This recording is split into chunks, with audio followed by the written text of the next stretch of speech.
अभ्यास 2A पहला question है 1 से 15 के बीच सभी विषम संख्याओं के वर्ग ज्ञात कीजिए। 1 से 15 के बीच सभी विषम संख्याओं के वर्ग ज्ञात कीजिए। तो अब यहाँ पर पहली चीज तो आपको पता होना चाहिए कि विषम संख्या है क्या। वह संख्या जो 2 से पूर्णतः विभाजित नहीं होती। विभाजित नहीं होती मतलब भाग दें अगर उसको 2 से हम तो कटे ना, शेषफल आपका कोई बच जाए। जैसे कि 17 है ये ना, 17 को अगर हम 2 से भाग देंगे तो 2 का पढ़ा पढ़ेंगे 17 के लिए तो क्या हो जाएगा 2 8 16 2 8 16। यहाँ पर क्या देख रहे हैं कि शेषफल 1 बच गया। शेषफल क्या हुआ 1 बच गया। इसका मतलब है कि 17 कैसी संख्या है, विषम संख्या है। कैसी संख्या है, विषम संख्या है। या आपका मान लीजिए कि 9 है, 9 को आपने 2 से भाग दिया, 2 चौको 8। इसका मतलब है कि 9 कैसी संख्या है, विषम संख्या है। तो विषम संख्या सबसे पहले तो सम संख्या। सम संख्या किसे कहते हैं, वह संख्या जो 2 से पूर्णतः विभाजित हो जाती है। वह संख्या जो 2 से पूर्णतः विभाजित हो जाती है सम संख्या कहलाती है। जैसे 2 4 6 8 10 इत्यादि। इसी प्रकार विषम संख्या वह संख्या जो 2 से पूर्णतः विभाजित नहीं होती है विषम संख्या कहलाती है। ठीक, ये चीज तो आपका है।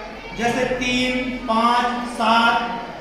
अब यहाँ पर ये जो क्वेश्चन है आपका 1 से 15 के बीच सभी विषम संख्याओं के वर्ग ज्ञात कीजिए। तो सबसे पहले तो आपको यह पता होना चाहिए कि 1 से 15 के बीच सभी विषम संख्या कौन कौन सी है।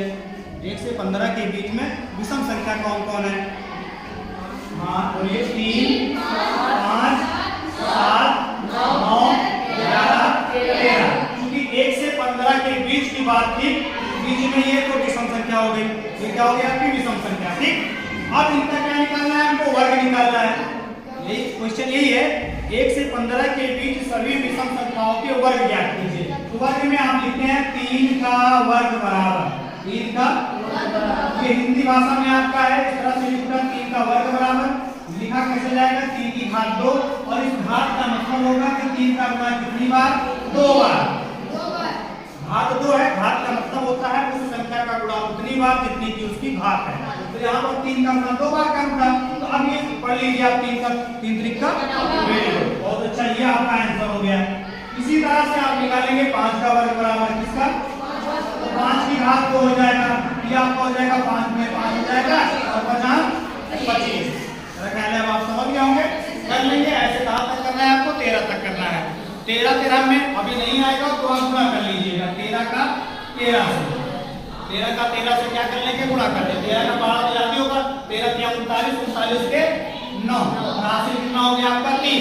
13 1 9 13 और 13 3 कितना हो गया 16 169। 13 का वर्ग आपका हो जाएगा 169। फिलहाल आप ये काम ये भी करिएगा कि 1 से लेकर के जो है ना 100 तक का वर्ग निकाल लीजिएगा रफ कॉपी पे और उसको अच्छी तरह से पढ़ लीजिएगा ताकि आपको आगे के लिए काम देगा वो याद रहे।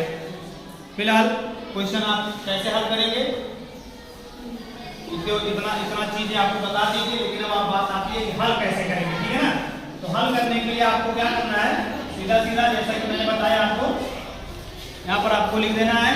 पहला वाला है 3 का, पहले आप उसको कहा लीजिएगा 1 से 15 के बीच में सभी विषम संख्याओं के वर्ग है। तो फिर आपका पहला हो जाएगा 3 का वर्ग बराबर 3 की घात बराबर 3 गुणा 3 बराबर कितना 9 आंसर हो जाएगा। ठीक है ना। ऐसे ही दूसरा वाला क्वेश्चन है, यहाँ पर आप देख सकते हैं लिखा है दूसरे का पहला है 56 की घात 2 है। क्या लिखा है 56 की घात 2। अभी तो आप समझ गए, भाषा तो समझ गए ना। 56 की घात 2 का मतलब हो जाएगा 56 गुणे 56 और ये 56 को आप गुणा कर लीजिएगा। गुणा कैसे करेंगे आप, जबानी तो होगा नहीं तो आप ऐसे कर लीजिएगा, ये तो आपको पता है ना। ऐसे ही बाकी के जितने भी वर्ग आपको दिख रहे हैं इन सबको कर लीजिए।